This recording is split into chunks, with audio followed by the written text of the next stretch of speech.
Hello, everyone. Hello. Thank you so much for attending this amazing event.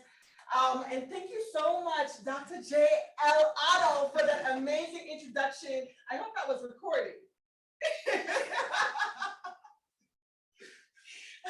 Thank you so much for being here, and thank you, Dr. Bird and FADA, as well as Georgia State, for inviting me to do this. This is an amazing opportunity. I am honored. Thank you so much. And I really hope that we just kind of pass on some great information to you today. So as Dr. Otto said, my name is Dr. Sekai, and I am CEO and publisher of Universal Right Publications. And I almost feel a little weird standing behind here, so I'm just gonna come around a little bit and just kind of talk to you. So my name, again, is Dr. Sekai, and I'm CEO and publisher of Universal Right Publications. Universal Right Publications was founded in 2004. When I started Universal Right Publications, I was doing various things. We were doing fiction, and we were doing children's books, and we were doing various other things. In about 2007 or so, we transitioned to do an academic publishing company. At the Polk County School Board in Florida, they asked us to do an amazing project that will transition the company irrevocably, let's say, to an academic publishing company talking about children's voice and peer-to-peer learning. And that's where we actually started to go. By the time I got to Howard University, of course, I started doing research on academic scholars and Black scholarship. And I met Dr. Malefic Asante. And I don't know if you all know who Dr. Malefic Asante is. Do you know who he is? Oh, that's wonderful. And it's important that everyone know who he is. So if you do not know who he is, you should look him up. He has the MK Institute. He's at Temple University. And he was on my dissertation advisory board. And I am so honored for it. He also serves on the executive board of Howard University. So does Dr. Malana Karenga, who founded Kwanzaa. So we have some really powerful scholars supporting us. Dr. Malefic Asante saw the potential in what we were doing. And he thought, you know what, you're PhD students, you're studying and you're going through, and it's very difficult as a Black scholar to find Black scholars to cite. It is very difficult as a Black scholar to find Black scholars who are living even to cite. So you end up perpetuating the same type of research that white men, and white rhetoric has perpetuated throughout history. So Black people are not even getting the truth. We're constantly just repeating the same thing over and over again. So Dr. Asante said, okay, let's do this, let's go ahead. And he gave me some opportunities to publish his book. Today we have published about 7 of his books, including this very latest book, Being Human Being.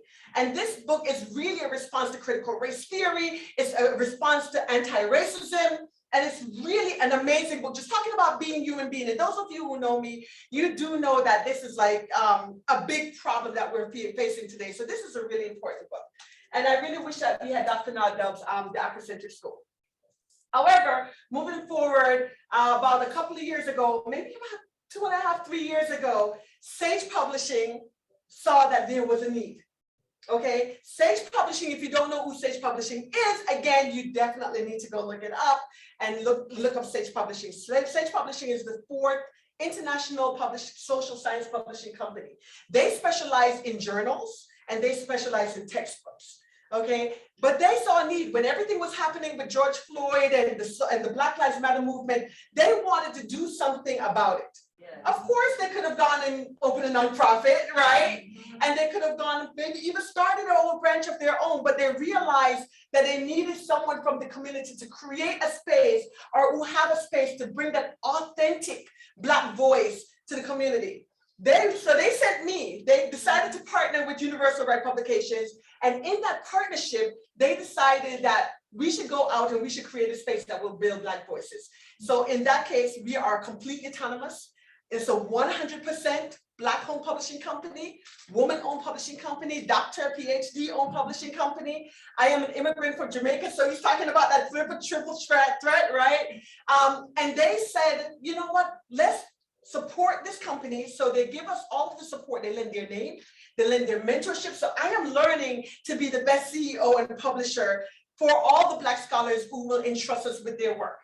We are a social science publishing company, and what that means is as a student who was going through school, who could not find research to cite, that we now can create and publish Black scholars who are unapologetically Black.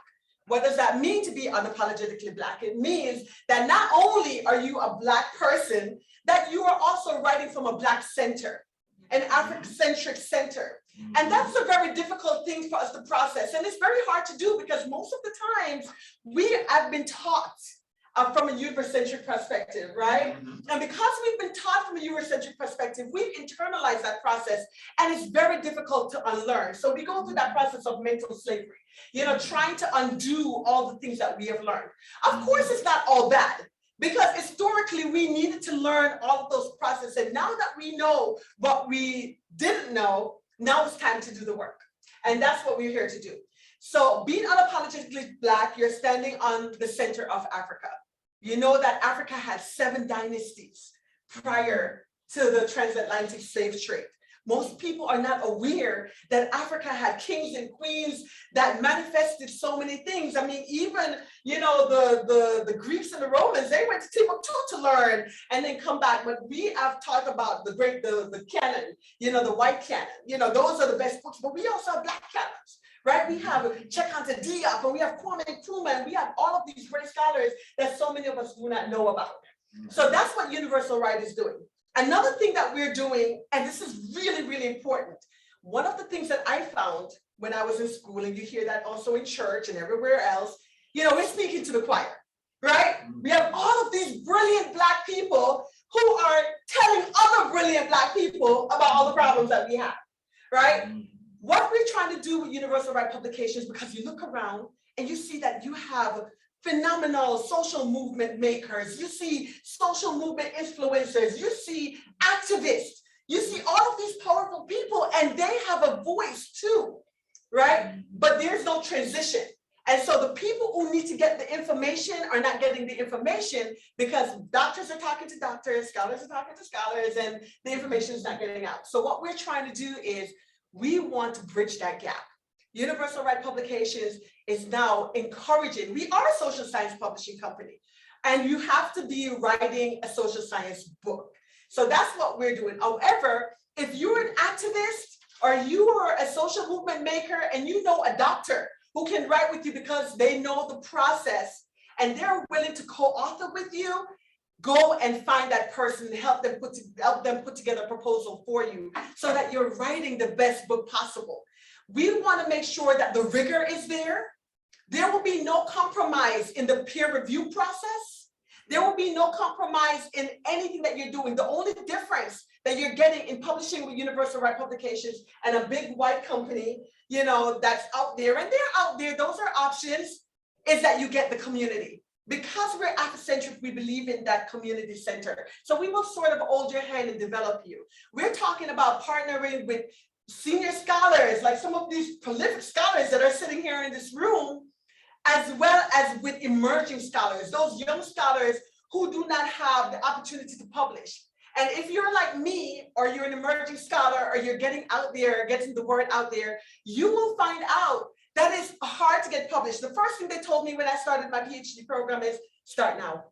You better submit to a journal right now because it will be about 3 or 4 years before you're going to get published. So hopefully by the time you graduate, you will be published, right? You've heard that before, right? And that's what we are told. But with Universal Right Publications, we have this great opportunity where you do not have to wait that long. We are commissioning books, right? And we will give you time to write that book. But there's a 10-step process that if you go on our website and you look at it, that will give you all the steps, and it depends on your process. How fast do you write? How fast can you edit? How fast can you get through? But we are not about holding up the process. We're about getting the information out and getting it right now, contemporary, ready to go. Universal Right Publications is also, looking for scholars, young scholars, to start thinking above, and before the process. We are not trying to, start, like when you get to grad school, you start writing and publishing. So one of the things that we've done, we've created a community page. And on this community page, you can start basically practicing, but we have the same expectations, in your writing. It doesn't have to be as long as when you're submitting to a journal, but You are going to make sure that your work is cited and referenced and theorized, and you're going to make sure that it's clean. And when you publish on our community page and you submit that to us, we will ensure that we market it and we promote it and we sell it and we give you a platform and a voice. Another thing that we're doing with Universal Right Publications, which is really, really unique and amazing, is that we are trying to change the rhetoric of what Black publishing means. A lot of times in the Black community, we think that if you are working with somebody Black or a Black store or a Black whatever it is that you go to, that means that you're getting second best. And you're not getting second best. And what the great thing is with this partnership from Sage Publishing, and they tell me all the time, your responsibility is to make sure that you're getting the work to the right audience and ensuring that the people who need to get the information get it. So our books are available internationally. You can get our books in Japan. You can get our books in Germany. You can get our books in Latin America, Brazil. It doesn't matter.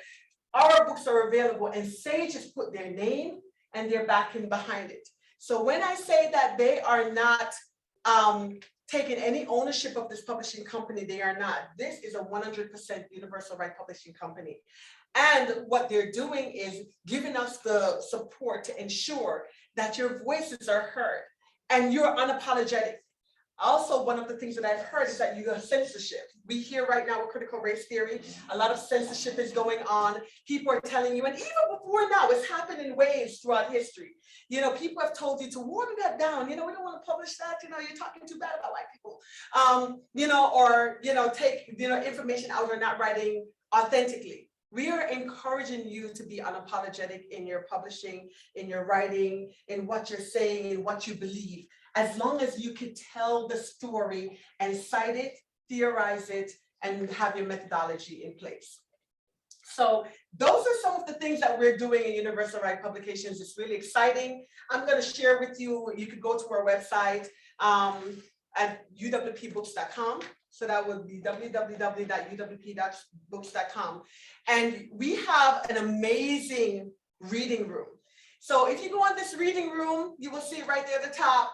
Of course, you can actually click through some of the books, just like you do on your Kindle and your e-reader. Click through the books and you can actually see some of the work that we've done. Additionally, we have an amazing books in print list. So you can look and see all of our titles. We're looking to build that title, and that's one of the reasons why we're here. So don't forget to bring in your proposal, submit your proposal, look at what we're looking for.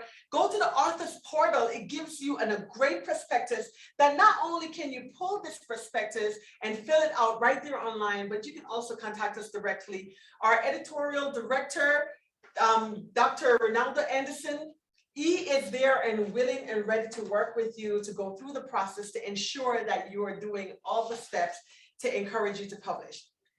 Another great thing that you could do on our website is you could go to, I've got to tell you this, one of my favorite things, of course, because we're unapologetically Black, I love Adinkra symbols. You see me, I'm wearing my African garb. Whenever I go out, I like to wear my African garb. I like to represent. And so when you go on the home page, you see the Adinkra symbols, the Sankofa, the talk about rigor and writing and whatever all of that stuff mean. You go there and you click on it, you over it, it will tell you what those things mean. It will give you a real idea of what we're trying to do as a community. It will tell you that we are really here to help. We have talked to so many scholars since we've been here, both on Zoom, we've met people in person, we've gone to Spelman, we've gone to Morehouse, we've gone to Clark, and now we're here at Georgia State. And we are just so excited to see so many people who are excited about what we're doing. They understand that there's been a missing voice, not just in the academy, but across the world. And then if you go also, we Americans in general, and that's normal, we tend to isolate ourselves. We're in a silo. And everybody thinks if you're a doctor from America, then you're the best. If you're from Brazil or Africa, your work is mediocre. At least that's what they think. And we're trying to break down that veil. We're trying to bridge that gap. So we're looking for scholars internationally. We're looking to partner with Black scholars all across the globe. The diaspora is big. And we want you to partner not just with American scholars and senior scholars, but with young emerging scholars. Today, we spoke to a young man from, was it Morehouse? Yeah, we spoke to a young man from Morehouse, and he's a young economist. He's getting ready to graduate.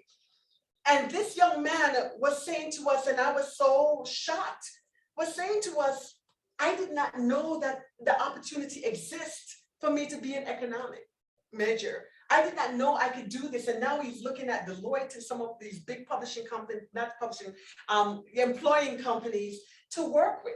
I mean, this young man was so glad to talk to us. He was shocked that he would have an opportunity to even get his voice heard on a publishing company's website where he can talk on the community page. And we're encouraging them not just to come to us, but to talk to his fellow classmates and young scholars, because we are not being relegated to just PhDs, you know, and master students. And, you know, we want those emerging scholars to come about and talk to us and let us know, what is it that is out there? What are you looking to publish? What do you want to say? And then some people go, okay, well, you know what? You're radical.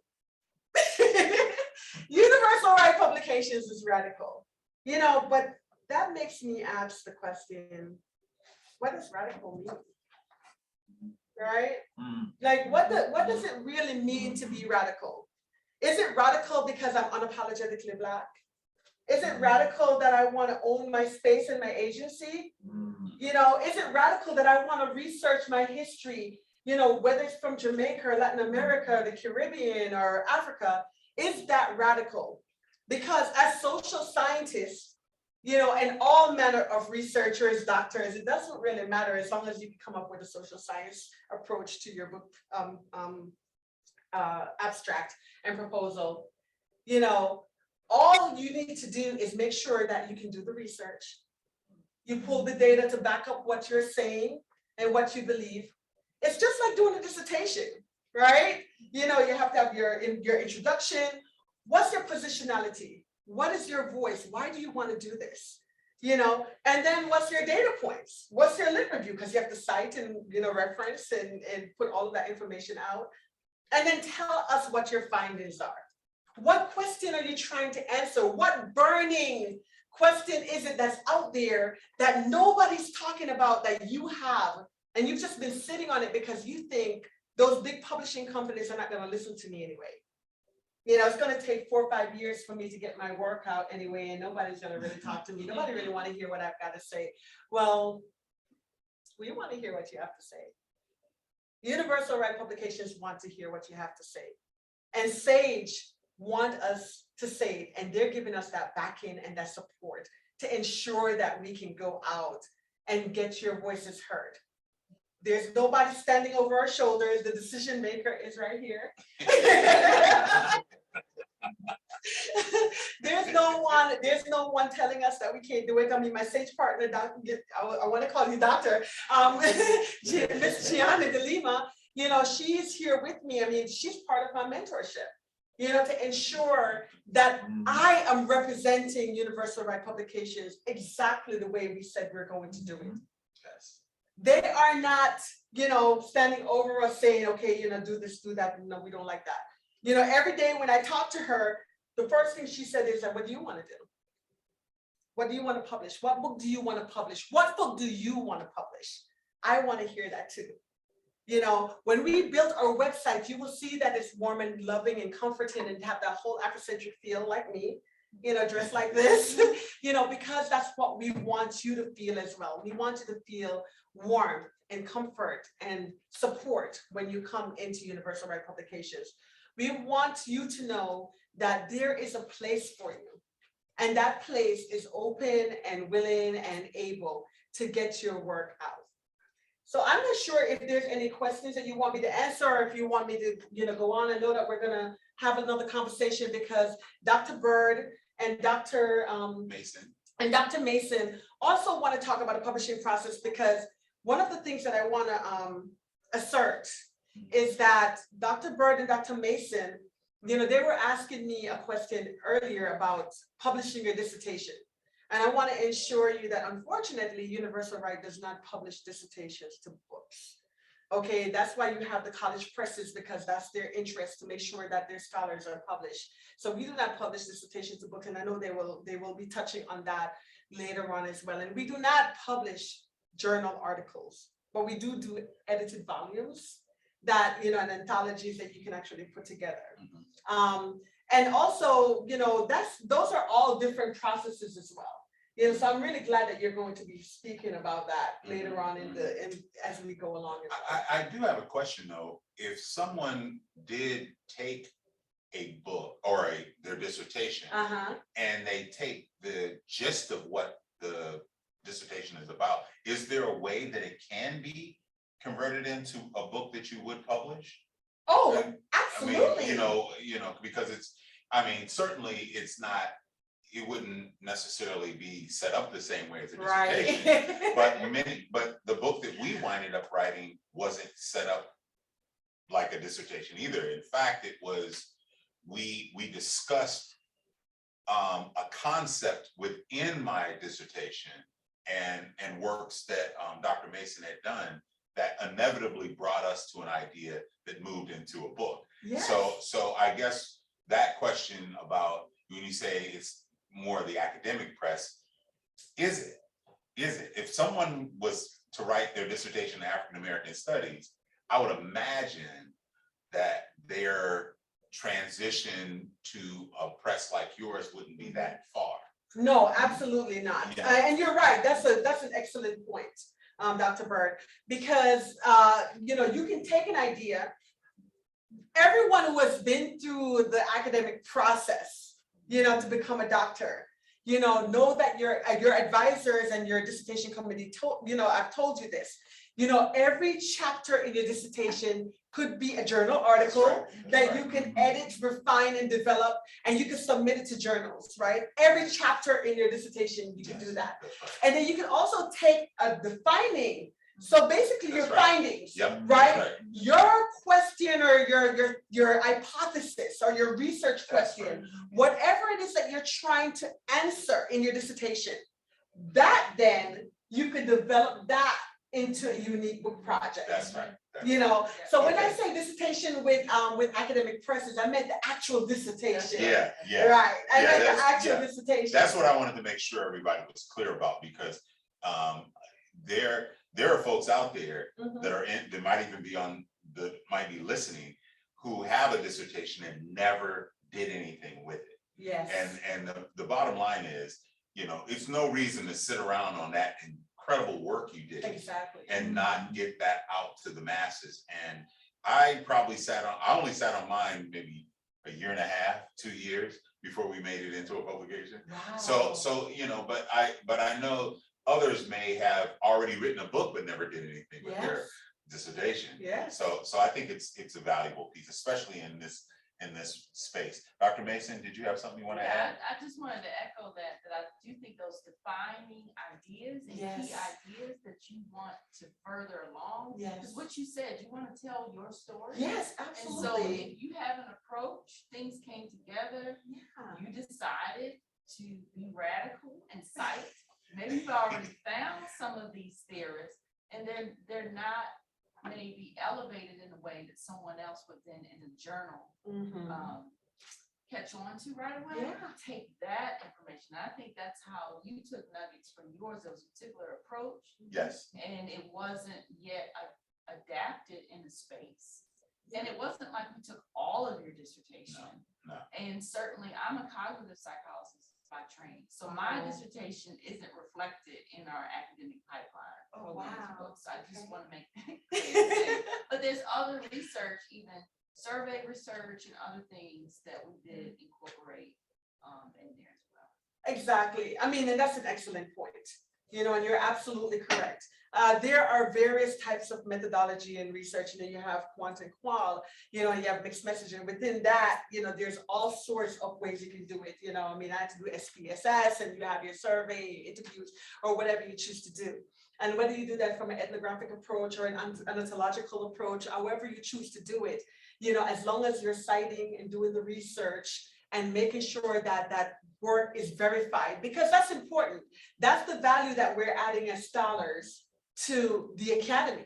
to the Black academic excellence, to the library that we're putting out. That's the value we're adding. To have our voice and to have it researched properly so that nobody can undermine the value of what you're saying. No one, I mean, people can, and I say this and I say jokingly sometimes, people can have whatever feelings they're gonna have about you. We're not gonna be able to satisfy everyone. But at the end of the day, what they will not be able to say, whether they like you or not, is that your work is mediocre, that it does not reach the qualification or meet, the rigor or expectations of the academy. You want to get tenure, you want to get a job, you want to make sure that you could build out your ideas and your theories. My dissertation is on linguistic imperialism, and I'm a political scientist, right? And I like words. So my specializations are Black politics and international relations. How you measure what's important to you is unique to you. You are that unique person on the inside. You're the missing piece. You're the piece that's adding value to your research and your work that nobody else have done, no one else can do. And it's important to know that you bring that to the table, and we want to hear your voice. So I want to speak for the not so seasoned scholars that may have just finished dissertations and that sort of thing. So the question that I have is this: what do you see as the biggest challenge for those who have just finished the dissertation process in terms of refining their own voice? Because we know that a part of that process is, as you stated earlier, quoting the Eurocentric authors and that sort of thing. How do you suggest one reconnect back to that authentic voice that they may have lost in this process? Oh, that's an excellent question. I mean, it really, really is. Because even someone like me, I graduated with my dissertation in 2020, with my PhD in 2020, right? And thank you. And I remembered when I was going through it, you're like in it, right? You're up all night, you're doing your research, you're pulling those citations and references, you're pulling those journal articles. And I thought, shoot, when I'm done, I can do this, right? Like I can just go back and I can keep doing this. I know how to do this now, right? I know how to talk to my advisors, talk to my committee members, because when you go before your committee, your dissertation committee for a defense, it really is a defense, right? You have to prove that you can stand next to all these senior scholars and claim that you're a doctor, right? And they're making sure that you know what you're talking about. So that you don't make them look bad and you don't make yourself look bad, right? So in my mind, I'm like, man, if I could do that, then when I'm done, that should be easy to go back to and just kind of do it, right? And I found that it's not that easy. Right. I have found, even as recently as I have just graduated, I have found that it's not that easy. I have sat down and I'm thinking, okay, I do remember the process. I do remember that I can do this.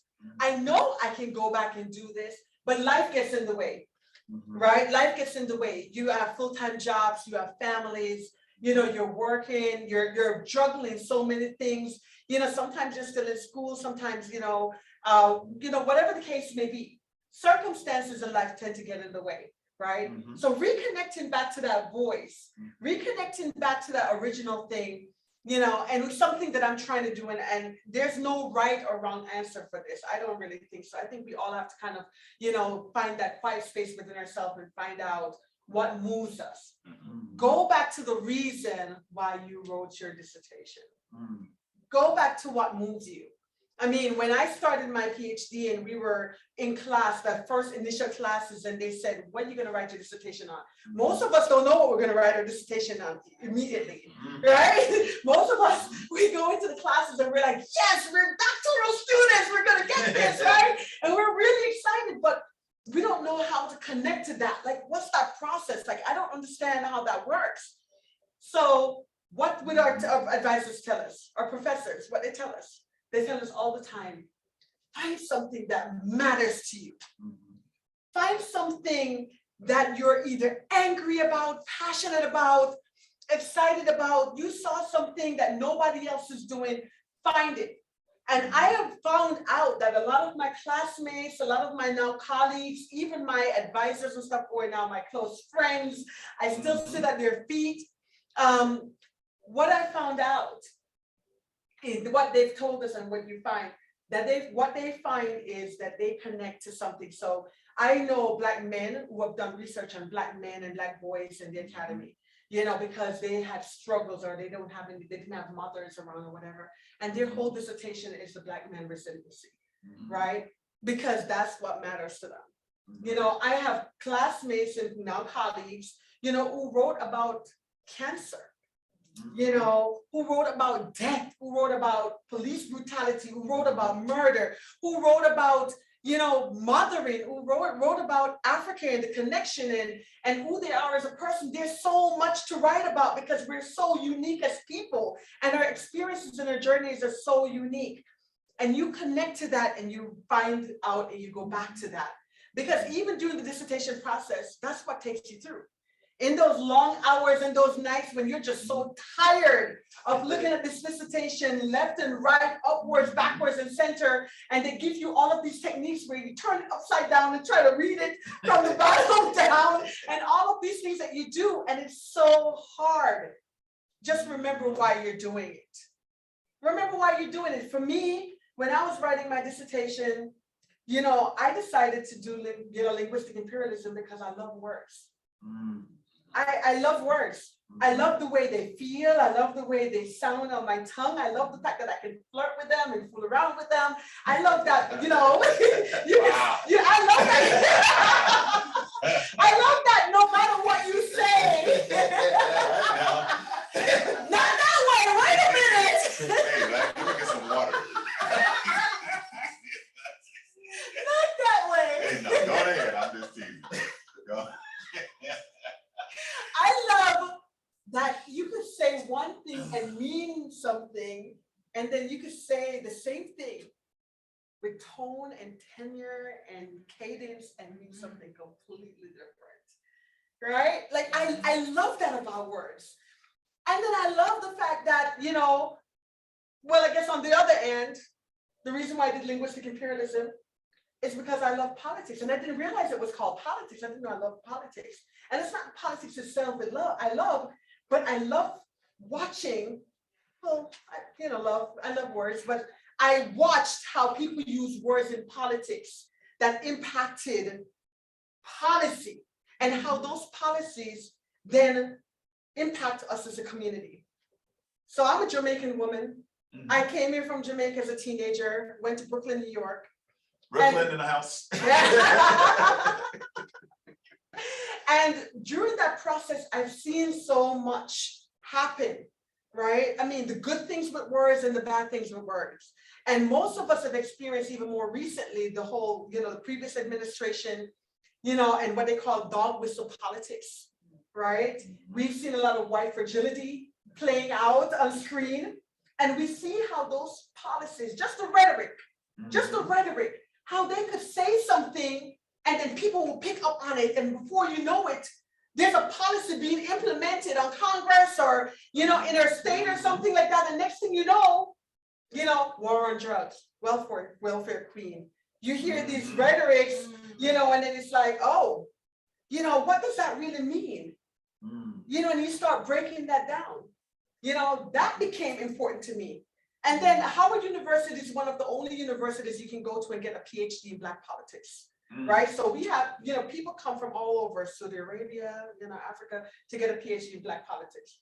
But as an international relations scholar from USF, where I got my master's from, you know, I was like, okay, well, I'm an international woman. How does this impact?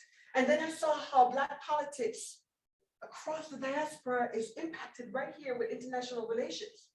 And how you see, you know, you heard the African countries and stuff like that, the shithole countries, people coming from Africa, you know, they show throwing toilet paper to Puerto Ricans, you know, the Mexicans, I mean, just the rhetoric, that's all international relations. So I needed to understand more about that. So every time I got tired, every time it was, you know, I was driven by the need to understand, how do I change that? What can I do to help? I mean, as individuals, it's very difficult to do everything, right? And so they told us even in the beginning, and I'm going back to what my teachers and my scholars and my advisors told me, you can only do a piece of the pie. It's like a piece of pie. We've got pizza all over here. I'm sorry you guys are not here to have some. You should come. Right? The dissertation is like a pie, right? And one person cannot do the whole thing. One person cannot do the whole thing. So you take a slice of that pie. The pie is society, right? Or the world or the globe. You take a piece of that pie, you know, and then you address that thing and you dig into it and you try to understand it and you get the rhetoric and you get the theory and you get the framework and you get the context and then you measure it and then you do the research and then you find other people who are talking about it and then you find out one thing that nobody else is talking about and that becomes your research and then you double down on it. And then whenever you start feeling like you're tired or you can't find that voice and you need to get back, just reach back inside of you and said, what moved you? Why did you do this in the first place? All right, sorry. First and foremost, I just want to say first, like the young folks say, got to give you your flowers now. I applaud you for, you know, finding the power of words and that sort of thing. And one of the things that it leads me to like my next question, most of us as academics feel that our power, for the most part, is relegated to just the classroom. One of the things that I admire about you that you still have that entrepreneurial spirit to get into publishing, and we know that books kind of serve as the segue to educational entrepreneurship. So with that being said, one of the things that I want to know is what encouraged you, what gave you the courage to extend beyond the classroom, to get into this entrepreneurial space to say, I'm going to publish books and I'm going to do all the other enterprises that I have going on. So, that was it. Wow, big question. It is a big question. And it's so interesting because Gianni and I talk about this a lot. When I decided to do Universal Right Publications, I don't think it was a big lofty idea, right? It wasn't something that I go, oh my God, like, I'm just gonna do this thing and I'm gonna be like rich and famous and I'm gonna like conquer the world.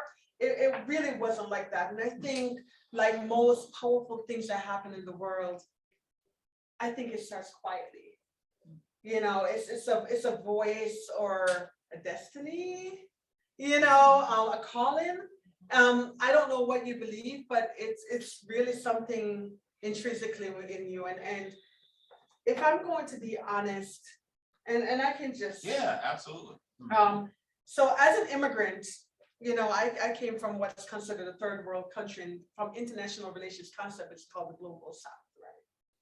And from a third world country, I mean, I was, you know, poor, right? I came to this country. I'm grateful for the opportunity. I came as a teenager, started high school. And one of the first things that I learned is that you got to own something. Mm-hmm. You gotta own something. You've got to find that thing within yourself, what makes a difference, and you own that thing, right? And I didn't know what I was going to do. I mean, I was always writing poetry, you know. I mean, I'm a poet, you know, I spit. So I would do things like, you know, I would do things, I mean, even undergrad, I mean, like one of my poem, African King, I did an undergrad, I'm a performance poet, it's like, African King, African King, when did you forget? There's a queen standing by your side, silently guiding, uplifting, and cherishing you. We are the ones who bore you. Watched your pains and struggles to survive like the Black Panther of the jungle, right? So, you know, I'm a performance poet. So, you know, I do my poetry, I write, you know, and I'm thinking everything that I address is what's happening in society, right? Social commentary. You know, I am queen walking through the land of milk and honey. I know I've been touched like the great Nubian queens of Mahat who have lived through adoration and inspiration throughout antiquity. Like the Congo warrior, strong and fierce, I move with passion and love so deep. I have been forever misunderstood, right? Social commentary, talking about what's happening. You know, Black Card revoked. I was sharing some of these with you. You know, Black Card revoked. Skin folk ain't necessarily kin folk, and just because you look like me, don't mean we're equally yoked, right? Language, words. These are the things that matter to me, right? And because they matter to me, you know, I started looking around and doing the stuff that I do. I just kind of follow that passion.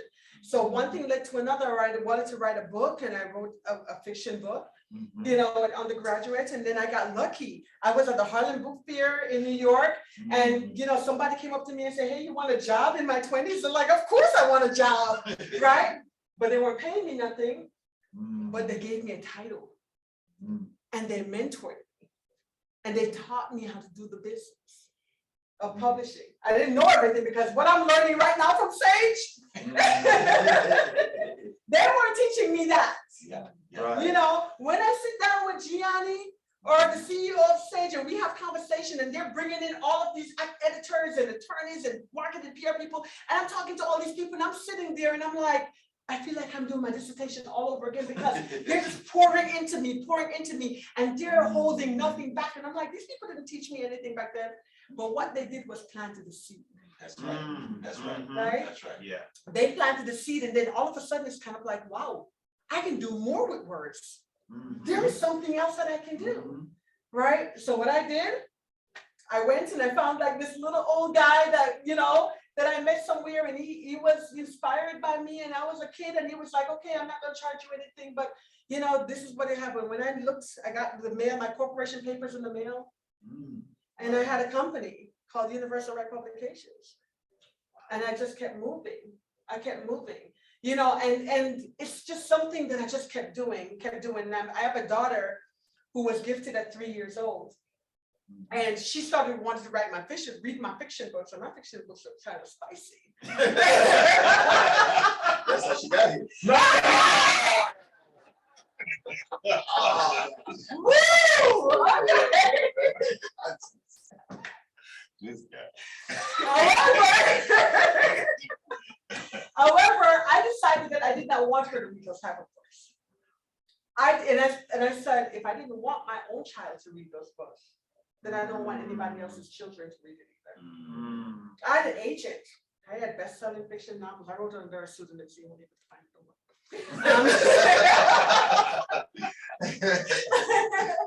Right? And that's when I changed over and went to the Polk County School Board, and I started pitching this idea. And I met this other gentleman at the NYU Tisch NYU school program. I didn't even meet him face to face. And I said, I need a logo, right? And I go, wow. You know, I said, it's Universal Right Publications. I want a globe, and I want hands, and I want rights, and all this stuff. And he was like, okay, baby girl, let me tell you something. You know, he said, when you see the Nike swish, do you have to say it's Nike, or would you just know? When you see the Coca-Cola swirl, do you have to say it's Coca-Cola, or do you just know? Right? And he said, I'm gonna do you a favor. And then he created this logo. Oh, can you see it? Or can you see it? Oh, the logo. The logo down here. Yeah. I'm gonna put it up. I'll put it Okay. up on the thing. Yeah. Then he created this logo when they put it up on the screen for UWP books, and it just looked like just a couple of swishes and in a little circle, right? Oh yeah, there you go. Can I? Like I don't know if you can see it. This little thing here, maybe it will come up. Thank you. I got you. Hold on. Yeah, there it is at the top right where it says Universal Right Publications. And those little swishes right there is trademark and copyrighted, and everything is ours. And he created that for us, and he charged me $300.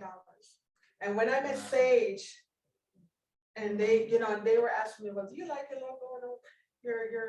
And I was like, yeah, why? And they were like, no, because we love it. We love it. You know, and I was like, and they wanted to know, well, how did you get it, and who did it for you? And then we started looking for a gentleman called Dwayne Chevron. We started looking for him because I pulled up all my invoice, from back in 2008, 9. And, I found my little $300 receipt. And Gianni right here, she's a marketing genius, who I'm grateful I've met her. I feel like she's my mirror image when I talk to her sometimes. And she started doing research, and we found an obituary. And it devastated me because I was like, this man will never know what he did for me. This man would never know what he did for me. And then that was the next step. Then I didn't have any money, so I went and make sure you signed up, join that mailing list right there. Just kind of like, put your name in, because perfect timing. Because we have great newsletters that we send out all the time, and we've got great board members and executive members that are part of our team, and they have great advice and messages that they give to you from various capacity of their specialization. So definitely sign up for that. And so, when then of course I was like, okay, I'm struggling, I'm bored, I'm broke, I need to like create a package. So we went and we created those folders right there. Yeah. Okay, we created these amazing folders. Of course, they're going to be updated because we're going to have our African fabric and all of that stuff. And Gianni right here, she's going to do it. But we have letterheads and all of this stuff, and we've got business cards holder. And we created these folders. And then I came up with this idea for the peer-to-peer teaching for children. And I went to the school board and I said to the school board members, I've got this great idea, and I kept pitching it to different school board members, and then finally you get one hit because that's what it is, right? Everything is a numbers game, and then Gianni was talking earlier, we were in the Uber, and she made a comment and she said she was watching a show, and they said about how people are constantly lamenting how they never get anywhere, they can never achieve anything, and how, people constantly complaining about stuff, and somebody said, just stop complaining. If you're asking for help and nobody's helping you, you're asking the wrong people. Right? You're asking the wrong people. There's going to be a lot of no's. It's like the same, I know we keep kissing a lot of frogs to get to the prince, right? Or the princess, as the case may be, right? It's the same kind of thing. And so they said yes. And they gave me $20,000 to do 2 books. And then I said, oh, you know what? I could really do it. But life got in the way, so I kind of stopped a little bit. But when I started my PhD program, I met Dr. Malefiketi Asante, because I had to do a class and I had to do a research. And I'm like, this man is so prolific. I'm like, what, this man is so prolific. Let me go and talk to him because I need to know something about him that I can't find on the internet. And he was so warm and well, that's like the African spirit. That's the African spirit. When senior scholars know that we need them to carry on the baton and to pass the baton. And he said, come on over. And this is how we projected. And then, here we are now on stage. I got a quick question. And I'll go back to how myself and Dr. Mason went through our publishing process. We were at a national conference. Yes. And there were publishers there at this large conference, the ASA, American Studies Association. And they got the list of all the folks that were presenting at the conference. And they started reaching out to people before we even got to the conference and said, hey, we're going to be there. We want to talk to you. Yes. We want to support what you're doing. And maybe even a book might come out of this. And the imposter syndrome in me kind of took over. And I didn't realize really that this was happening to me. But the point is, they came to our presentation. They offered us an opportunity. There was a follow-up meeting. And then the process started. Tell us a little bit about how that process would look for somebody going through if they met you, whether it be here or at a conference you might be at, and walk us through that process. And then typically what the book publishing process looks like. Yes. How does that look for an individual or several individuals that are trying to do this? Can you give us an idea of how that looks for somebody on the audience here? Oh, absolutely. I mean, that's an excellent question. It's basically the same way. We've been attending a lot of conferences. from last year to now. So, now we did the HBC tour. We came to, Spelman here, and, thank you for the invitation again. But we go out and we meet people, we talk to people, and we say, what's your book? Like what we were saying earlier, you may have an idea that somebody doesn't want to publish, somebody may think it's too radical, whatever the case may be. You start by contacting us, right? You go to our website, you look at the kind of books that we're interested in. Not every publishing company is for everyone, just like, that's why you have the American Association, conference, you have the Caribbean Association Conference, you have the National Black Conference of Black State Legislatures, you have the National Conference of Black School Educators, you have AERA. We're going to be in San Diego at that conference as well, and I did an AERA talk recently, and I tell people I'm a hugger. So, and I'm a communicator, and people are what do it for me. People saved my life. People gave me opportunity. People paved the way. And that's what I want to be. I want to be a conduit. So if you see me, come talk to me. I will talk your ear off, and I'm here and willing to do that. So that's the first thing. You go to our website, you make sure, because every one of these conferences are looking at something different, right? If you're the American Psychological Association, they're looking for psychology work. If you're talking about engineers, they're looking for engineering work. If you're looking at communication, there are conferences and journals that do everything specifically. When you go to our website, you'll find out what we're looking for. And we're an interdisciplinary publishing company, but we are a social science company. So we're looking for that collaboration. We're looking to bridge the gap. We're looking for that unique voice. And like I said, it has to be African-centered. And you have to be coming from a fact where you do know that the beginning of life started in Africa. A lot of people will dispute that. But if you do your research, you will find out that this is true, right? Africa is the center of the universe, and it didn't start with Greeks and Romans. It started in Africa, right? And that's what you have to do. Go to our website and find that.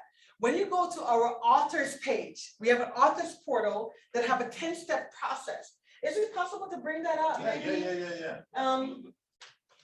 So we have an authors portal, and on that authors portal, you'll see a 10-step process, and that 10-step process will tell you from beginning to end what you need to do.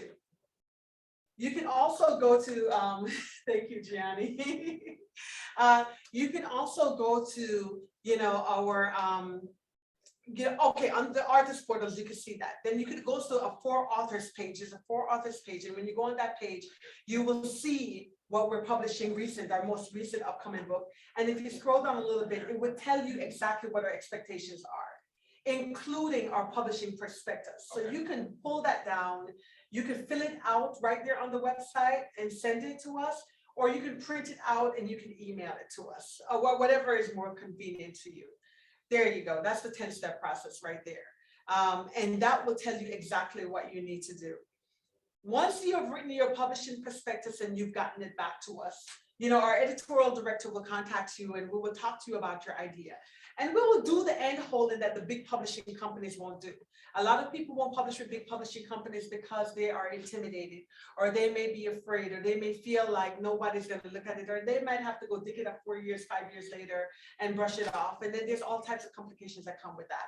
But with our process, we will do the hand holding. We will talk to you about your ideas. We will, we'll ask you, what's your audience? Who do you want this book to reach? Because again, the responsibility of a good publisher, and I want us to be a good publisher, the responsibility of a good publisher is to make sure that your work gets to the correct audience and that you can do with it what you really want to do with it. That's the responsibility of a publisher. And so by doing that, we need to know who's your voice, what's your voice, what's your research, who are you looking to see your work, and get all of that in. We want to know also what's your competitors. What other books are out there that look like what you're trying to do? Because we want to know what's different about what you're doing. And by you telling us that gives us the ability to market you in the best possible way. Because of course, you want your sales. You want to get to the people that want to read your book and to do the research, right? So by telling us that, that's really important. And then you tell us also, are you going to co-write with somebody? What's your background? I mean, we do a lot of marketing. Like I said, Gianni is a marketing genius. We do a lot of marketing. We get the word out. We put it out there and we put you out there. So if you want somebody that's going to take a personal interest in who you are as a person, in what your research is about and why you're passionate about it, this is us. And if you're a Black scholar and you're a Black African-centered scholar, then there's no other option but universal right publications. There's no reason to go anywhere else. Drop the microphone. There really is no reason. And I don't know how many people understand the concept of Afrocentricity that was created by Dr. Do you know what Afrocentricity? No, that was called Dr. Maleficent Asante. Okay, well, Yeah. Africana study, I Yes. can tell you. No. Exactly, no, and that's great. And that's great because a lot of people don't know what that is. A lot of times when people hear Afrocentricity, the first thing that they think is, oh, you gotta be Black to be Afrocentric, right? Dr. Maleficent Asante disputes that, being Afrocentric just means that I want the right to claim my agency. I should be able to be who I am, and I should allow you to be who you are. So if however you want to show up, Marsha? Wendy. Wendy, sorry, where are you from? Originally Yeah. from China, actually. China, Yeah. right? I mean, if somebody come and tell you that you cannot be Chinese anymore, Wow. right? Never imagined. Right, and that's what they tell us all the time as Black people.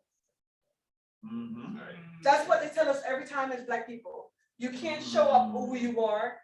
We don't like the way you sound, right? We don't like your accent.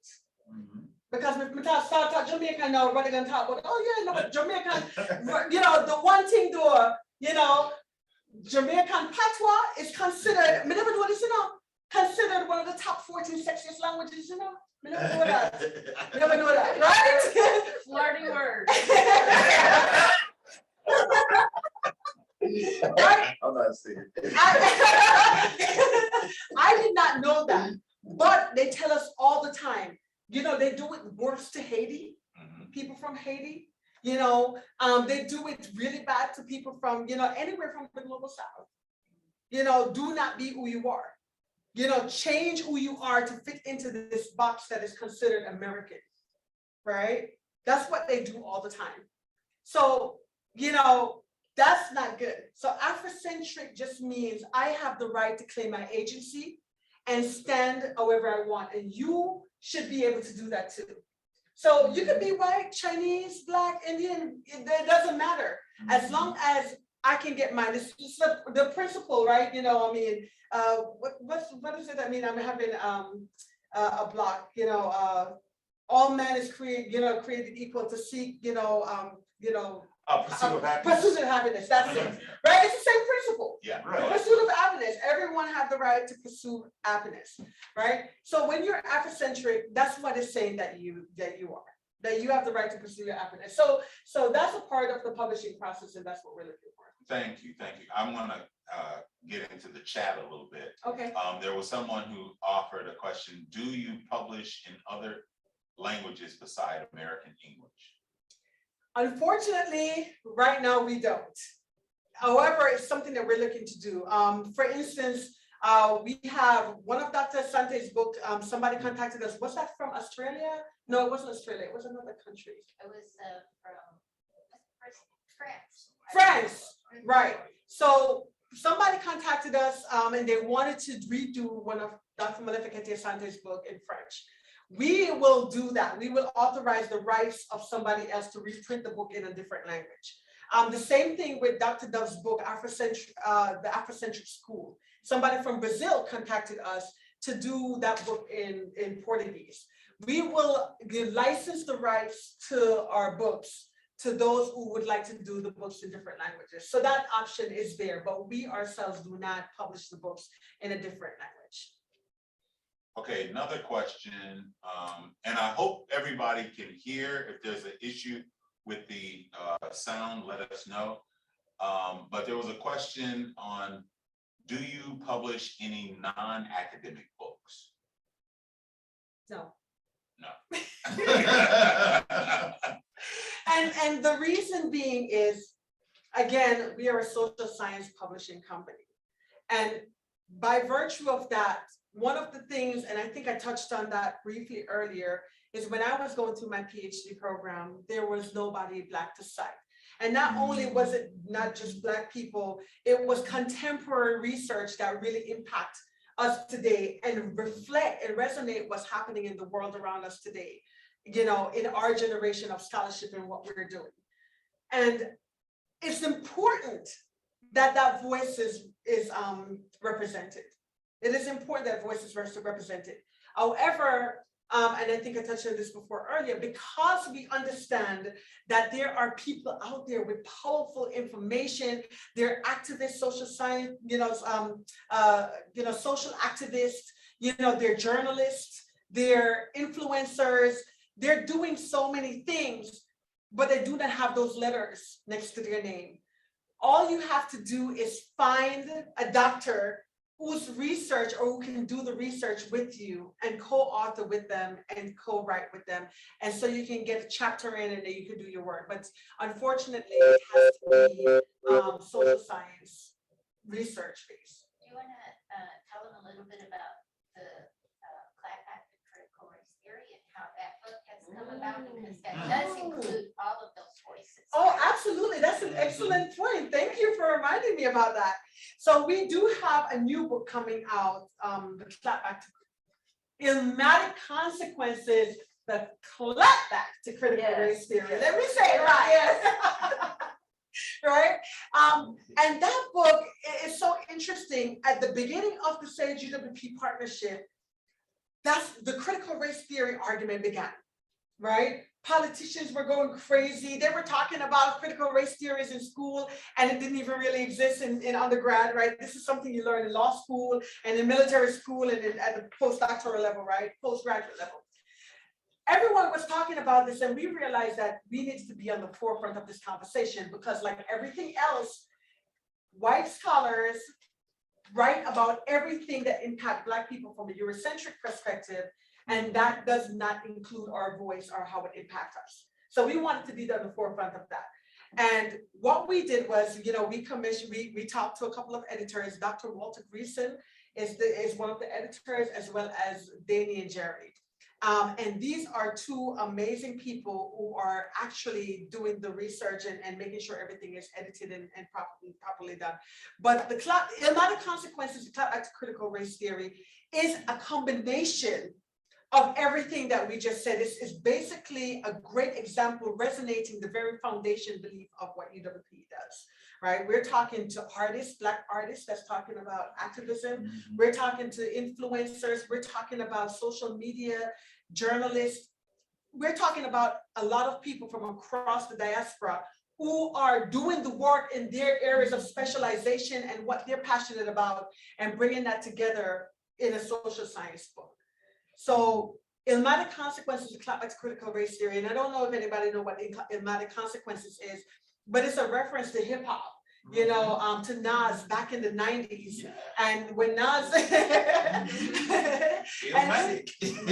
right. And so, of course, I mean, what we wanted to do, because we are researchers and we're scholars and we cite and theorize everything and we make sure that everything is on the upward. Our attorney actually did some research to make sure that that phrase wasn't copywritten and that we could use it. I think they were trying to see if they could get Nas to actually do a piece in it or introduction or maybe an interview, but I'm not sure if that's happening because we're putting together the final product right now. And I won't see what's in there until, they give us the final product and we put out all the contracts. However, that's what it is. It's just really talking about back in the 90s, the hip hop movement and how that changed and impact the social movement that was going on at that time and how we think about Black people, right? And that's what's at the forefront of that. So that's the only Ilmatic Consequences. But the critical race theory is really giving everybody a say. How do I respond to this? How do I stand up and defend my right and my agency to be unapologetically Black in whatever space that I am in? And that's what the clapback to critical race theory is doing. It's giving everyone the opportunity to stand up and have agency and to say, this is how I want to respond. This is how I want to show up. You can go, you can use it in the classroom. It's something that you can teach. So there's going to be powerful artwork, so even the artwork can be citations and references, right? You can use it in their school from K to 12. You could use it, in any way possible. And so we are really excited about this new book that it will be coming soon. And you can go on our website and you can see a little bit more about it and you can read about it as well. And we're really excited about it. So thank you, Dr. Ronaldo Anderson, Dr. Walter Greason, and Damian Jerry for working on that project for us. And if you have a great idea that you think that will be impactful as well, and you want to put together an edited volume, we're open to that. So we're looking for great scholars to work with. Fantastic. Well, there's another question in the chat that I want to make sure we ask as many questions as possible. So, yes. Thank you. The question is, what are your top 2 books to read for newcomers to the field? Is what the question is. Oh, well, that's an easy one. Well, I guess it's hard and easy because I did speak with some Congress people and some state legislators who picked up this book. A lot of people are homeschooling now, and they picked up this book and they contacted us and they said, this one is African Pyramids of Knowledge by Dr. Maleficent Asante. And we got a call from a state legislature and she said, I have my high school student reading this book and it's too difficult. The language, because again, scholars, we're talking to other scholars, right? So she said the language was too much, it was too hard, can you do something, right? And I'm sorry I don't have the book that I'm about to recommend. It's the Afrocentric School. Can you pull that up? Sure. The Afrocentric School by Dr. Nada. She is a powerful Black scholar. I think she's originally from Egypt, Ethiopia, Ghana. Okay, thank you. She's originally from Ghana. Beautiful. She did a lot of research on children and the African mother and motherhood. And she actually worked with I think, is it the World Bank or NIH or UNICF? Thank you. And she did all this research and she put it in this book called The Afrocentric School. This book is so powerful. It's actually our bestseller right now. This book, it teaches K through 12, right? So if you're a teacher and you're teaching K through 12, this book is powerful because it actually have step-by-step instruction for every grade that you teach. And it's teaching from an Afrocentric, from a Black-centered ideology. So it tells you, Black children who people who started yoga, the Black people who started yoga. It tell you about what a real image of the Black pyramids look like. As a matter of fact, we also have a teaching deck that is free on our website that you can go and pull that down. Is it possible to pull that up? That you could pull that down and you could actually print it out and you can teach schools. And if you go from the website, the links are hyperlinked where you can touch on it and it will show you how to teach Black children from a Black perspective. So this book is a really, really powerful book. I think it's the easiest one. Right now, we're doing a lot of people are homeschooling their children because they're afraid of what is happening. I mean, there's a lot of violence in our community right now. Here it is. This is the sample deck right here. And on this sample deck, you can actually have, it's amazing. I love this. It has the hyperlink information. You can literally go and see how to teach Black children. Every chapter in this book, it gives you a hands-on real life experience on how to use it in your syllabus, how to use it in your lesson plans, how to co-teach with it. And it is off the charts, one of our easiest books to read and bestseller. We usually couple this book with this book, Revolutionary Pedagogy by Dr. Maleficent Asante. And the reason why we couple it with this book is because this book is doing K through 12. So it's really big. See, it's telling you about curriculum development. It has, the information about the land of the Black people, Kemet. It's a 16-page sample deck. And I think we're doing another one for Being Human Being as well. And, and eventually we will have all of them on the website because we're building out the website as we go. And we couple it with this one because this one teaches teachers how to teach, secondary, post-secondary education from a Black center perspective. And it just talk about, being African-centered, the Black center. So if you're looking for a very easy book to go through, a very easy book to read, this book right here, The Myth of Race, the Human Mother, all of it right here, telling you that Black people created astronomy. A lot of people think that everything started, again, Eurocentric, but math was created by Black people. Astronomy was created by Black people. Learning cycles, the woman in Africa, figured out cycles in Africa. I mean, all of that was created by Black people. And this book is so powerful because it gives you hands-on, easy to reach, direct links and access to everything that you need to know. And whether you are a teacher, a homeschool, mom, a parent, homeschooling, or you're a high school, post, K through 12 teacher, this book is bar none, hands down, the easiest book to read. Misappropriate discovery. That's a great one right there. This is fascinating. Yeah. I mean, yeah, this is very nice. Okay. Yes, Yeah. Thank you for sharing this. you're welcome. Mhm. Yes, go ahead. Can we go back to the process a little bit? I'm sorry. No, So that's if okay. I were to go and I saw the place where I, submit my abstract, Yes. the sample chapter or what have you. Yes. What's the next step? So I upload it to the site, it goes to you or goes to your staff person, then what Yes. happens? Then they look at it and then they contact you. Mhm. If it needs more information, they will ask you, to fill it out. Mhm. The advice that I would give in looking at this is only a 4-page prospectus. Mhm. And I always tell anyone that if you're doing this correctly and thoroughly, and you've actually thought through your idea, and you want us to know that you've actually thought through your idea, by the time you're done with that, it should be about 10 to 15 pages. Okay, because that way we know that you have thought through it, that you know exactly what you want to do. Of course, I mean, once you get into the writing, just like our dissertation, once you get into the writing, things change along the way. But the basic foundation and principle of what you have in mind shouldn't change. All right, and that will help us market you, that will help us develop you, that will help us make sure that we're doing the best thing that we can for you as a scholar. Did that answer your question?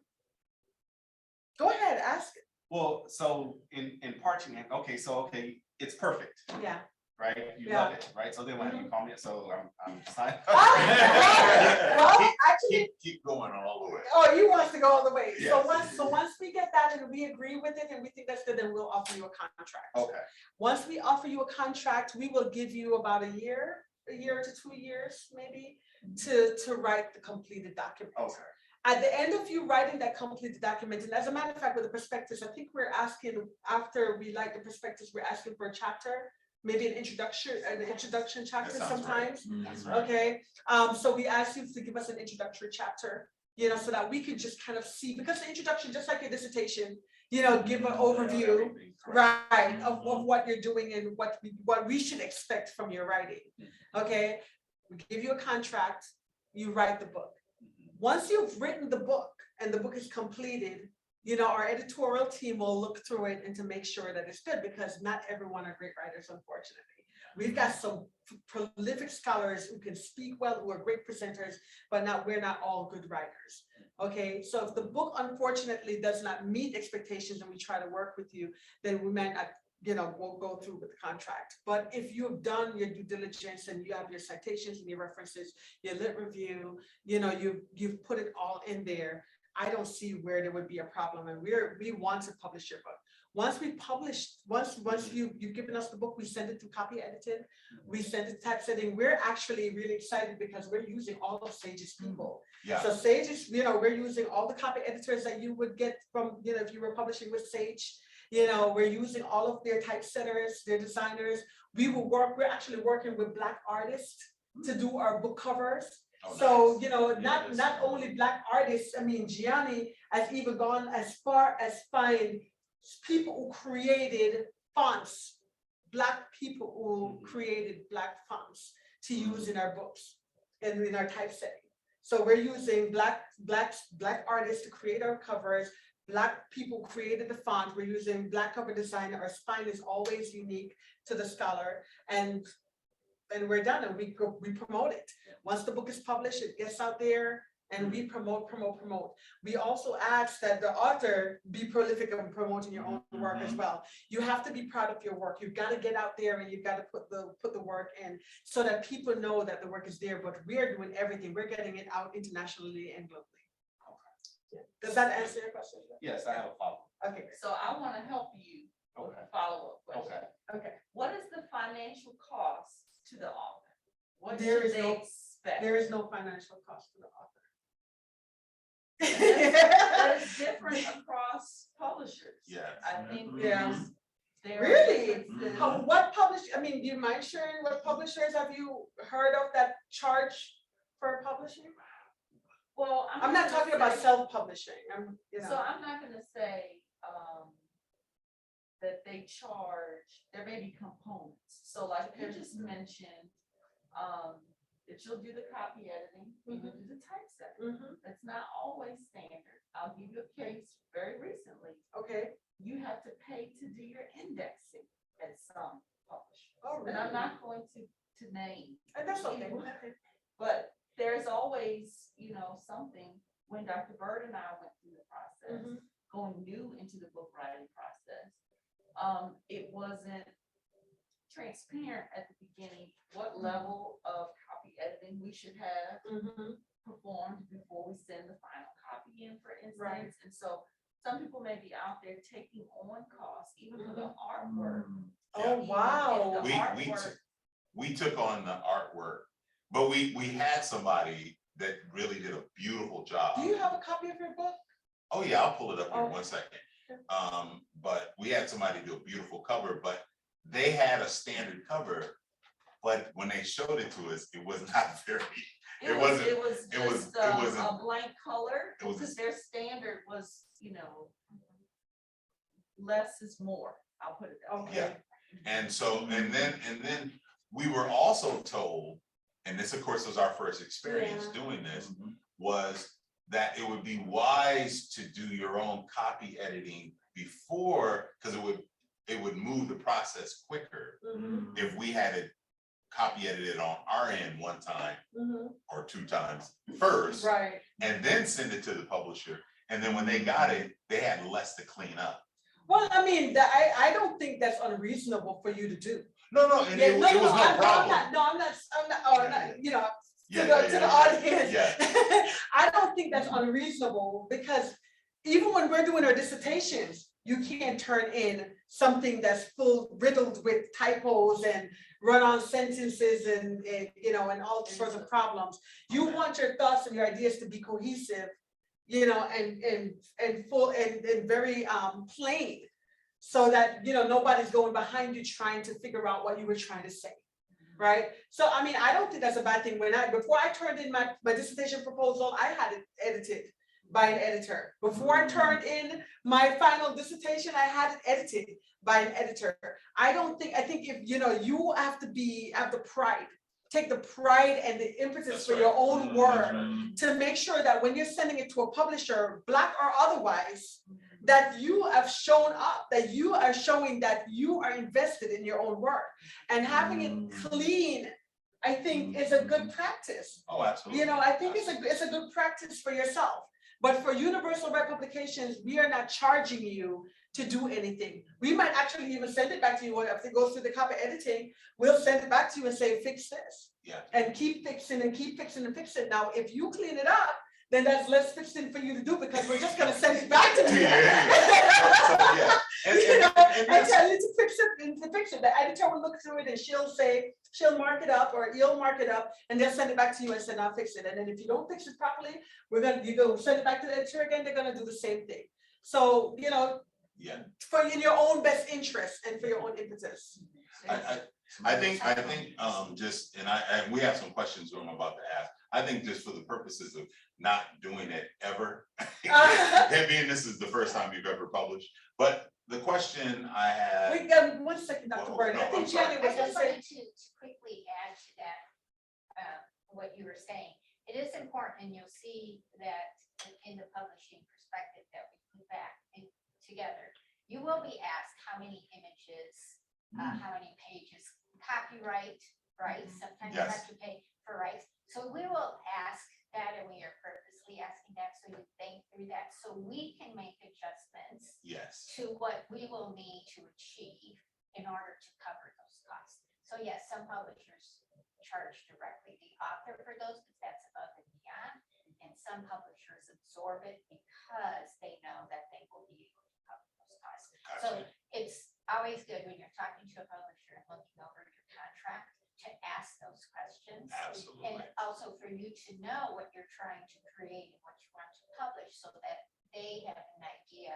Because there's a big difference when you publish a book with 5 images versus 50 images. So that's just the Yes. cost of doing business, and you know what the printers and copy editors and typesetters will come. That's exactly right. Yeah, and again, doing this for the first time, I Yeah, think it's always kind of a process, and I think several people that are on the line, this is kind of a new process for them. I know it was for us for the first time, so we learned quite a bit. So there's a question here that says something APC charges. I don't know what that means. It was saying, because she was mentioning, Dr. Mason was mentioning that, you know, there's some people that may charge you to publish, and they were, Ashley was stating that APC charges, and then she continues to say that I've seen many with prices in Swiss francs upwards of $1,000. oh, wow. Many publishers in Africa charge authors for submissions as well.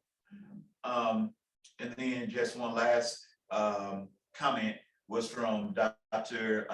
Geddes. Hopefully I pronounced that right. My last name is Adolph, so I feel your pain.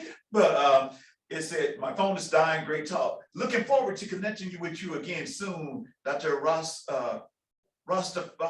Rastafari. Yeah, Dr. Sekai, you're looking good, sister.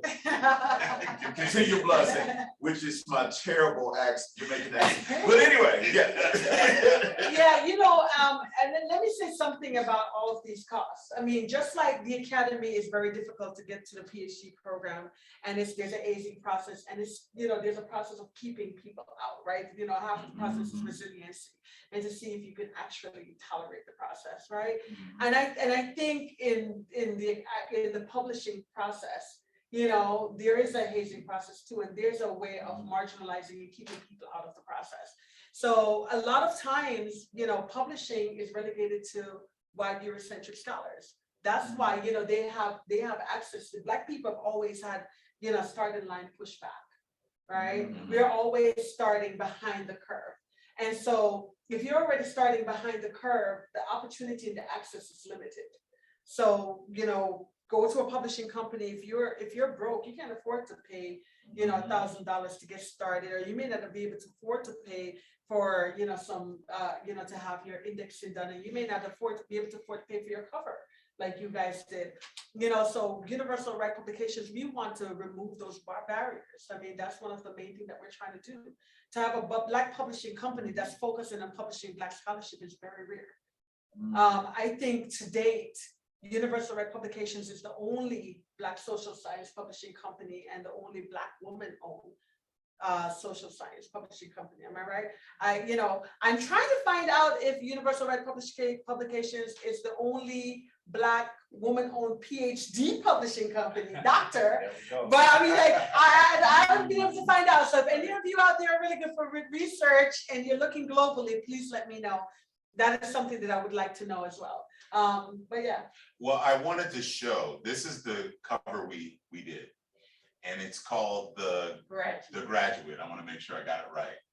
And T Mix did this piece, and it's beautiful. It is. And we had this done. This is the cover of our book, Academic Pipeline Programs, Diversifying Pathways from the Bachelor's to the Professoriate. And I will just say, before Dr. Mason has to leave too, in terms of our piece on this, it was an exciting process, but where my passion came with this book was I wanted to illustrate all of the initiatives that supported people who look like me. Yes. Going from high school to college, college to grad school, professional school, and then on the professoriate. And there were all of these initiatives nationwide that have supported so many people from diverse backgrounds, from Upward Bound programs to the KIPP schools to a variety of McNair scholars. And we all were those scholars. But there was nothing out there that where you could find these initiatives, what the best practices were, what that process looked like. And my dissertation was innovative strategies to diversifying the professoriate, right? And I worked with one specific program that had been around for 30 years, the SRAB Doctoral Scholars Program. And I'll just say this briefly, but I just wanted to say to the group that my passion was to show people and illustrate to people what that process looked like, and how they could reach out and find those initiatives around the country. And we kind of, we were having a conversation at the conference about it, the ASA, and that evolved into this thing that we call the Academic Pipeline Project. That's the name of our actual company now, because it's kind of morphed into that now. So it's been a beautiful process. And Dr. Mason, if you have any words you want to share about what that process looked like for the group. But I do have to say, take a look at our website. It's at academicpipelineprograms.com, and it's all listed there. So I'll let you have the floor. So I'll just say, I echo that passion was really about bringing awareness to these programs. As someone who's benefited from going through these programs, but just having conversations with others, and even like being on a campus like this is great that we're having this at the CASA, because there are programs that the CASA supports and benefits. But it's a huge campus, and you get newsletters, you get all these sorts of things, but knowing you can go to one place and then find something that matches your identity or identities. And I think we hear about, okay, financial aid, and we're looking for money. But what are all the other supports that you can get for these programs? That's, it's like you've been through this, you want to share it. I got to go tell somebody. And so we had to tell people that these supports were out there. They've been around for years. So these are not like fly by night, initiatives. And then I think I had two other kind of ulterior motives. One, as a parent, having to search through magazines and different things. It's like having to go to too many places. I want it all in one spot. But then also, as we talk about political climates and things, a voice to say, hey, please continue funding these programs. So, here's success. So we're also sharing success stories, and it's success about things that support us by us. So, wonderful. Thank you. And one last thing I'll say about the book project. What we've done with our book project here at Georgia State is we created a thing called the diversity database. And we have nearly 150 programs that Georgia State offers to our students, including programs here in the CASA, that support our students. Particularly, we are a minority serving institution. We have an African-American president. That's right. And provost now. And so we're real excited about that. But we, as a campus of 54,000 students, there's really no way that we could handle where everything is and what we do. So we took the concept of our book, Academic Pipeline Programs, and morphed it into this database that now reviews using the Thrive Index, which is the index we use to critique all of the diversity initiatives in our book. We use that same instrument for Georgia State. And so now we have about 160 programs now in this thing called the diversity database, and we have a diversity resource library as well that has books that our wonderful authors around the campus. And I'm sure all of Universal Rec Publications books are on there. Yes. Okay. Yes, if it's not, it will be. Okay. So that's our little edge on this. And Sage actually picked up our book as a mechanism to support folks around the country and around the world. Yes. And they reached out to us, and that's how this relationship actually began. So we're real excited that this thing has come full circle, that Exactly. we've now been able to bring you to campus and showcase your work as well. So thank you so much again. No, thank you. So- I'm really honored to be here. And, just a quick word about Sage. A lot of times, because I never realized how much of Sage I used until I graduated. I did not realize how much of their journal article, they have over 1,000 journals, right? And Sage is also very prolific at supporting Black scholars and Black scholarship. They found that they actually published with Dr. Malefikete Asante, the Journal of Black Studies. You've heard of it. It's one of the most successful journals anywhere, and it's celebrated 50 years, I think last year, 50 years of the Journal of Black Studies. And the founder of Sage, who is a woman, right? She was 24 years old when she founded Sage Publishing. And Dr. Asante was 28 years old. And back in those days, a woman, albeit that she's a white woman, a woman trying to do publishing, was tough.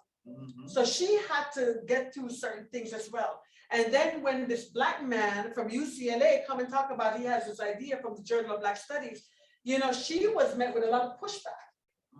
But she overcame that, and even to this very day, they have been, invested money, throughout, but you don't hear about it because they're a very conservative company and they're very quiet, and they're not bragging about what they're doing because that's not the reason why they're doing it. They're doing it because they're trying to even the playing field. I mean, I remember I had a conversation with Sage's CEO, and he said, you know what? White people have taken enough from Black people historically. I mean, it's time for us to give back. I mean, those were his words verbatim. And, Wow. and it's just so powerful, to know. And you don't hear about them bragging. You don't hear about it everywhere. Because usually when white people partner with Black people, the first thing you hear is like, oh my God, look what we're doing. Look at all the little Black people we're helping. Sage is not doing that. I'm doing it because I'm proud of their partnership with them. I'm putting them on a pedestal, not because they're a God figure or anything like that, but I appreciate that they came to me and they did not say, we want ownership in your company. They didn't say that they're trying to buy me out. They didn't say that they wanted me to echo anything that they're doing. All they said was, we want you to follow the mission and the vision and to fulfill, bridge this gap where there's something missing. And we just want to support you to do that. So that's just a word. So before we tie this thing up, because a couple people have left because their phone died or something. But I just wanted to make sure we asked our audience one more time if there's any questions you may have, any things you'd like to add to this conversation. Did you have one more question? Yeah, I've got a couple. No, please just please No, keep going. come on. Yeah, because yeah. it may be beneficial to somebody who's Can listening. you talk about the marketing plan? So the book is there. So what channels are you marketing the books to? Also, we're marketed. Jen, you want to take that one? Sure, I will, because Sage is actually that's where we partner with Universal Press, Universal Press Publications, I'm sorry. So as you probably know, Sage has large databases for marketing. We are a global company.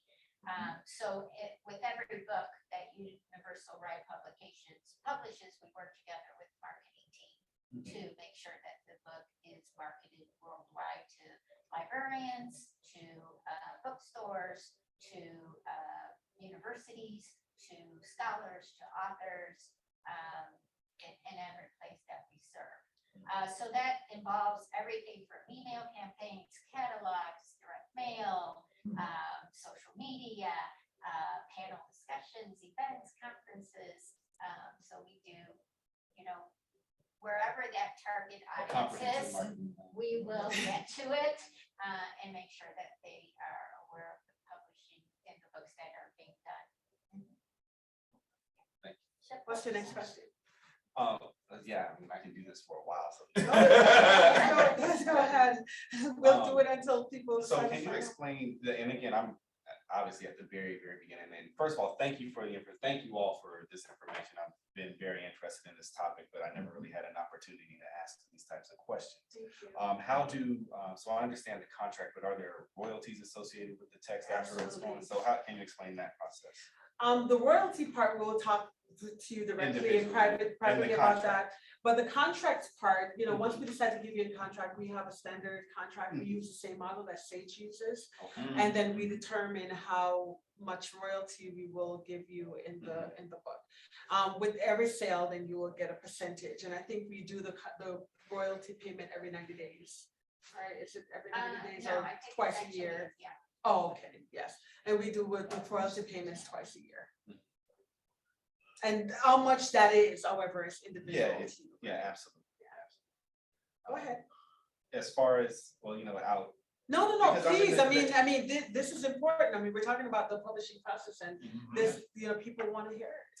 Yeah, so economic development practitioner by trade, also, I'm a professor in the Andrew Young School. So the work that I do deals with primarily Black communities, but it's not Black focused, if that makes sense, right?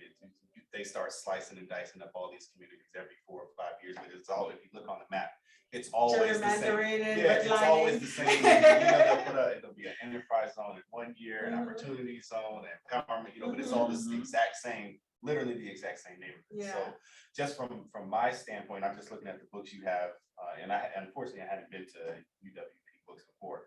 That's okay. We're just getting the word fully out, even though we've been around for 17 years, we're just getting the capacity to really extend and get the word out now because of our partnership with Sage. So my work might be Black adjacent, Okay. right? Is that still? You understand? Power words. Do you want to expound, elucidate? Well, no, I'm saying, no, in the sense that if we're talking about urban places where Black people live, right, where Black people operate, where they have their businesses and all that types of, is that still aligned with the type of publishing that you are doing, or is it specifically Black people, African diaspora, et cetera, et cetera? Okay, so you're talking about something that impacts Black people. Yes, absolutely. So that's not Black adjacent. That's, so, okay, in my mind, okay, if you're using Black theoretical framework, right? I mean, and that just means, and I was talking to a scholar recently, she was saying, Afro-ethnography, you have all of these types of, research theories, right, or theoretical framework that you can use to approach your work. So, you're writing from a Black center. All that means is that you're not using, Eurocentric ideology as the foundation of your research. So that means you're talking about Black people, in a Black community, you're talking about urban communities, you're talking about how Black people are impacted, right? If you're talking about the war on drugs, you're talking about, the so-called ghetto, you're talking about, all of those things impact the people who live there, right? So you're talking about Black people. But when you talk about Black people, what's your rhetoric? How are you saying that? Are you saying these Black people, are you using the numbers that Eurocentrists use to talk about Black people are like the worst people, they're committing the most crimes, they're doing all this stuff? Or are you doing, your research, whether that is survey or interviews or whatever the case may be, to show how, the rhetoric is wrong and or whatever the question or the answer is that you're trying to address, and show the marginalization of that from that perspective. I mean, how are you approaching it? I mean, at the end of the day, it's not Black adjacent if you're talking about uplifting the Black community and you're talking about finding the answer to a question that nobody else is answering and doing it from an African-centered perspective. So you're not coming. I've spoken to professors who think that they're Black-centered and they really believe it. And they'll go, oh yeah, I really believe in Black people and Black books, but in Europe or in Greece, they do this, or the Romans have this great idea. That's all I'm saying. Come from, if you're coming from a Black-centered ideology where that you're trying to do something that's going to uplift Black people, you're talking exactly, and add to the voice, where somebody else is maybe talking about it from a perspective that does not shine the right information on Black people. And I'm not saying everything has to be positive, because that's not the way we work. But whatever question or answer you're doing, and you have the data and the research to back it up, that's what's really important. Okay. That actually, that was an excellent answer for me, so I Okay. appreciate that. Okay, I don't know no. if this is just a. No, that's okay. Well, Yeah, you know, yeah, we're that was all good talking, for me. yeah, absolutely. No, I have a question, and first and foremost, thank you again for being a part, for making this a success. And I want to find out, along the lines with the marketing, my thing is this, do you guys have, where can we get your books, merch? I want to get a patent if I do Dr. IOI on a hoodie or something like that, because I think that'll be dope publishing. So, like, do you sell merch as well? Where can we get your books, that sort of thing? Well, on the, you know, you can get our books everywhere books are sold. Okay. You know, we don't These are on sell, Amazon. I was looking at books Exactly. on Amazon right now. exactly, I mean, our books are everywhere books are sold. I mean, you just go to your favorite bookstore. I like, you know, there's a bookstore in New Jersey. It's the only Black bookstore that's in the entire state of New Jersey. Source of knowledge. You know, they're amazing. You know, Where we're in New trying to, Jersey? huh? Where in New Jersey? In Newark. Newark. Brick Yeah. City? In Newark, New Jersey, and they're Black owned, Black run, Black operated, and they are amazing. And when I say Afrocentric and African centered, you can get everything from mask, African pictures, Black books. I mean, you know, from the original scholars to whatever is being published today. So I like to talk about them because they really resonate, you know, what Black scholarship is, and I'm very proud of them. But there are Black bookstores all across the country, and then one of the things that Gianni has done is really, and I think it was on the website, but our webmaster is still working on it, so it may be down right now. We've been pushing for people to buy books from indie bookstores, right? Individual. It's on the site. Oh, it is? Okay, good, you saw it. Yeah. Okay, yes. Alright. You know, we really are encouraging people to go to Black bookstores because they're a dying, you know, they're a dying breed like everything else, right? A lot of people are not supporting Black bookstores, and it's huge, it's a labor of love to do everything where we're doing. You know, I mean, doing Universal Right publications on my own since 2004 was a labor of love. You know, and having Sage now to support me to do it is what's gonna be able to give us the ability to really take it through, but not everybody have an investor like Sage that's willing to do the mentorship and the mentoring, the tutoring and all of that stuff, you know, to get their places to where they belong. And that's why we have a responsibility, right? Whatever we write and whatever we put out is a big responsibility. And we really want to support indie bookstores and really encourage everybody to support indie bookstores. But we do know that we like I order at Amazon. I do too, right? I enjoy that truck coming to my door, right? So Amazon's there, but our books are available everywhere. It's on Amazon, it's on Barnes and Nobles, it's on Books A Million, you know, it's wherever books are sold. I'm sorry. No, I was also going to add that UWP actually works with Ingram. So Oh, that's right. Ingram is the supplier for your university bookstores, your university libraries, Barnes and Noble, and so forth. So, you know, if you don't want to purchase it, you can go to your librarian and ask them to purchase it or to add it to your library. If the university so they can check it out. Same for faculty. So Ingram does the distribution. Exactly. Okay. We will certainly, I was just looking up bookstores, Black-owned bookstores in Yeah. Atlanta, because we have Really? we have quite a few here. Really? I don't, the one place I used to go to, I don't think it's open anymore, the Shrine of the Black Madonna. I don't know if you ever heard of that place. Oh, wow. It was amazing, but I don't know if it's still open. COVID has flipped the Yes. script on everything. Yeah. So certainly there are quite a few, since this is considered one of the Black Meccas Yes, that's right. in the United States. So that's just a big shout out. But I definitely just wanted to let you know, and we have one, let me just give the last question Okay. before we shut down here.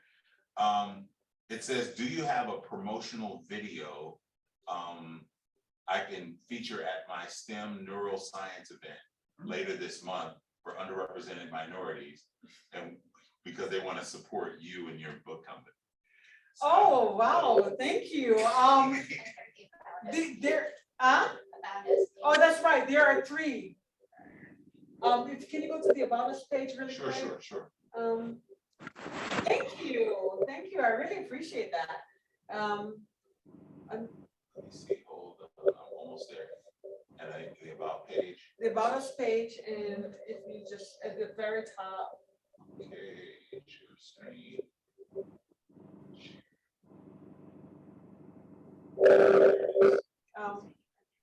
yeah. Here it Oh, is there's a right video there. right Oh, So okay, there we go. if you press play right here, it's a very short video.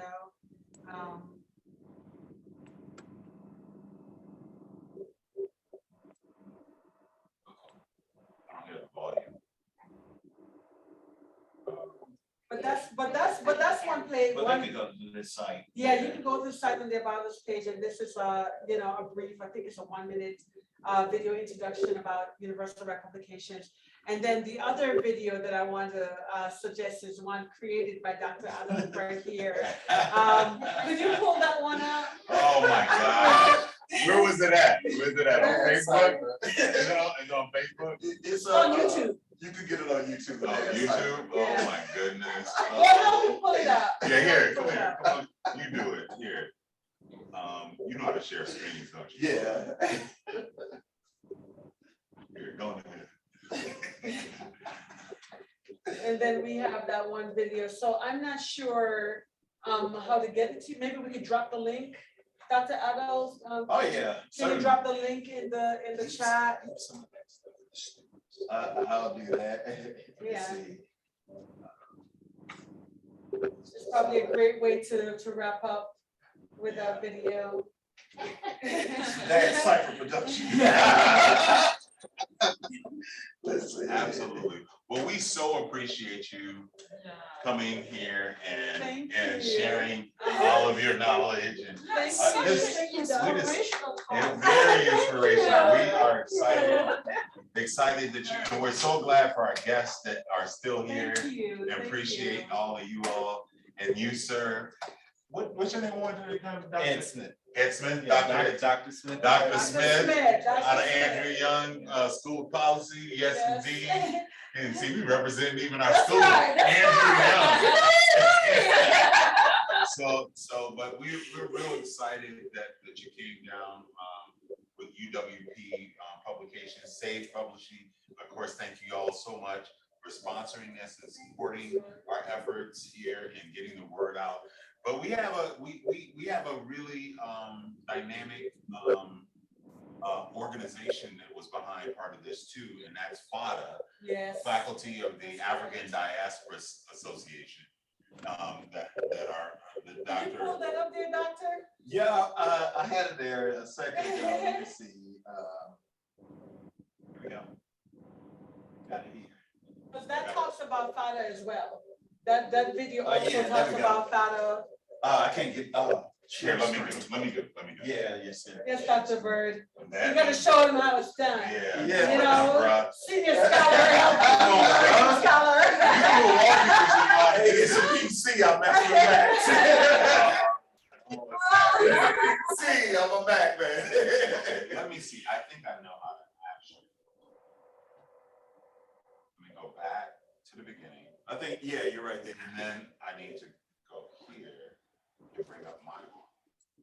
See, the ivory tower is not a beacon of light. I'm gonna open it up. No, it's a dungeon of darkness. Shackling scholars of color to change the self-doubt. This is a great video for promotion. So people can use this video as well. Too scared to tell our stories. We lose our voice thinking that we're earning our degrees while we're actually being burned by degrees of separation. But the very communities that burned us gave us more quest for knowledge. What if I told you that it doesn't have to be that way? That you have the power to take ownership of your scholarship, to transform these transferable skills to entrepreneurial opportunities, to amplify your voice and to become a brand. See, knowledge extends beyond the classroom, but it begins by publishing process. On March 10th, 2022, seasoned and new scholars are invited to Georgia State University Center for the Advancement of Students and Alumni to join Dr.